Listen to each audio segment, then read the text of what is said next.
மகன்களே, இந்த நிலக்கடலை விதைகளை எடுத்துக்கோங்க. நான் 1 வருஷம் கழிச்சு வந்து கேட்பேன். இத திருப்பி கொடுக்கணும், சரியா? சரி அப்பா.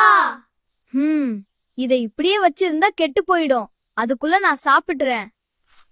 அப்பா திருப்பி கேக்கும்போது பத்திரமா குடுக்கணும். அதுக்காக இதை இந்த டப்பால பூட்டி வச்சிடலாம். இந்த விதைகளை மண்ணுல நட்டு வைக்கலாமே. நல்லா தண்ணி ஊத்தினா சீக்கிரம் வளரும். சரி மகன்களா, நான் கொடுத்த நிலக்கடலை எங்க? அப்பா, நான் என்ன நினைச்சேனா, இத வச்சா கெட்டு போயிடணும். அதுக்குள்ள எல்லாத்தையும் சாப்பிட்டுட்டேன். சரி, நீ என்ன பண்ணின? அப்பா, நீங்க கேட்டா பத்திரமா குடுக்கணும்னு நான் இத டப்பால பூட்டி வச்சேன். ஆனா இப்ப எல்லாம் கெட்டு போயிடுச்சு. அப்படி அவதா.